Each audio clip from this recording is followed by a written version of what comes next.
मित्रों नमस्कार, मैं मनोज सिंह आप सभी का स्वागत एवं अभिनंदन करता हूं।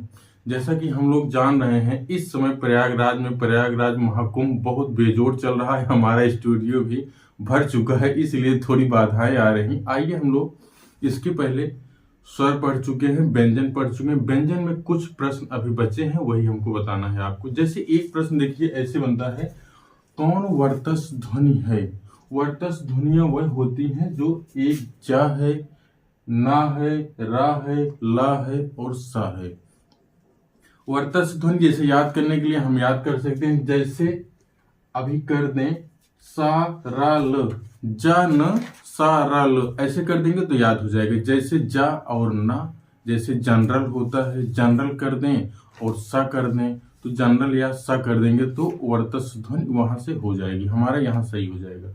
उसके बाद एक आता है, इसी को उरस व्यंजन भी कहते हैं, इसी को स्वर यंत्र मुखी भी कहते हैं, इसी को काकल्य ध्वनि कहते हैं। तो काकल्य ध्वनि का और हा दो ऐसे वर्ण हैं जिन्हें हम उरस व्यंजन भी कह सकते हैं, स्वर यंत्र मुखी भी कह सकते हैं और काकल्य ध्वनि भी कह सकते हैं। आइए हम लोग इसके बाद देखते हैं, हिंदी शब्दकोश के अनुसार एक प्रश्न आता है आप लोगों का। हिंदी शब्दकोश के अनुसार देखते हैं, एक प्रश्न आता है, हिंदी शब्दकोश के अनुसार कौन सा वर्ण किसके बाद आएगा। एक प्रश्न यही आता है कि हिंदी शब्दकोश के अनुसार, हिंदी शब्दकोश के अनुसार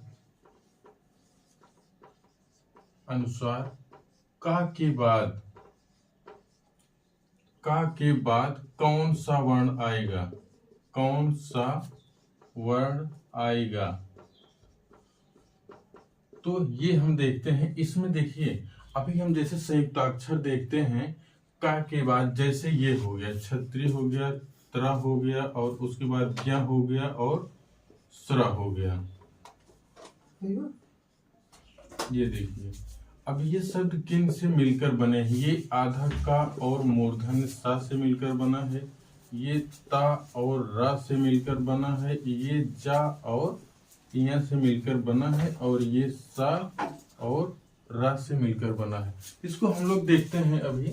जैसे अगर का के बाद अभी हम लोग यहाँ देखते हैं, का, खा, गा, घा, अंगा, चा, छा, जा, झा, इया, टा, ठा, डा, ढा, अड़ा, ता, था, दा, धा, ना।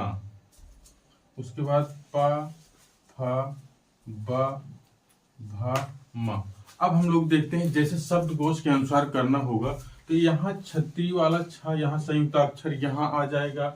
उसके बाद आता है ता, ये ता और था के बीच में ये त्रा हो जाएगा। उसके बाद जा, जा और झा के बीच में ये जा के बाद जो है झा हो जाएगा। उसके बाद सा को अभी हम लोग आगे देखते हैं।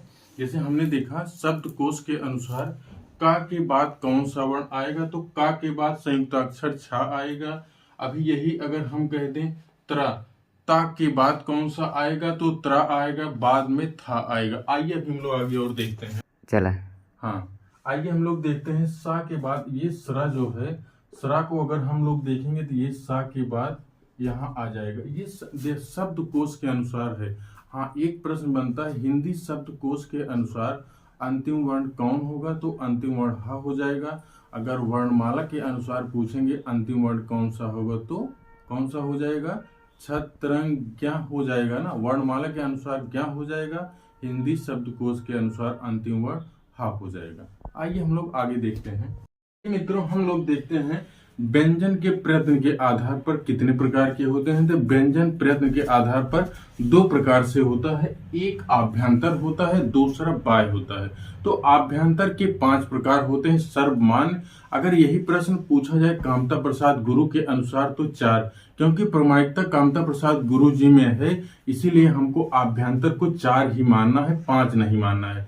अगर किसी के अनुसार पूछता है तब, कामता प्रसाद गुरु के अनुसार पूछता है तब भी 4 हमको करना है, नहीं तो ऐसे सीधे सीधे पूछना है प्रयत्न के कितने प्रकार हैं, तो 2 हो जाएंगे और आभ्यंतर के 4 हो जाएंगे। जैसे पहला है स्पृष्ट व्यंजन। स्पृष्ट का अर्थ होता है वह वर्ण जो बोलते समय कहीं न कहीं से, तालु से, ओंठ से, दंत से कहीं न कहीं से स्पर्श करें, उसे स्पृष्ट व्यंजन कहते हैं।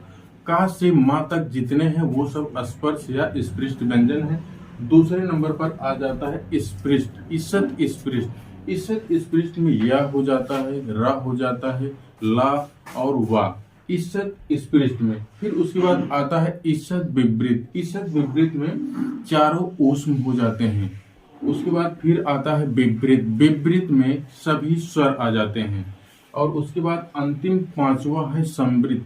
संवृत में सिर्फ ह्रस्व आ जाता है। कामता प्रसाद गुरु के अनुसार ह्रस्व आ को नहीं माना जाता है। इसलिए नहीं माना जाता है क्योंकि विवृत में जब सभी स्वर हैं तो यहाँ संवृत में रखने का कोई मतलब नहीं। इसीलिए कामता प्रसाद गुरु जी के अनुसार अगर आभ्यंतर प्रयत्न के प्रकार पूछा जाएगा तो 4 प्रकार। ये मित्रों हम लोग देखते हैं अभी प्रयत्न के आधार पर 2 भाग में हमने आभ्यंतर को देख लिया। आइए बाह्य को देखते हैं। तो बाह्य प्रयत्न कितने प्रकार के होते हैं? बाह्य प्रयत्न 11 प्रकार के होते हैं। जैसे जिसमें पहला विवार, संवार, श्वास, नाद, सघोष या घोष। इसी को सघोष या घोष दोनों को एक ही कहते हैं। अगला है अघोष, अल्प प्राण, महाप्राण, उदात्त, अनुदात्त, स्वरित। एक प्रश्न आता है कामता प्रसाद गुरु के अनुसार बाह्य प्रयत्न अगर पूछा जाएगा तो 2 ही होता है, एक सघोष होता है और दूसरा अघोष होता है।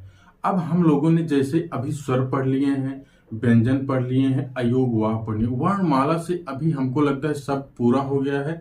अब हम लोग इसके बाद संधि पढ़ेंगे।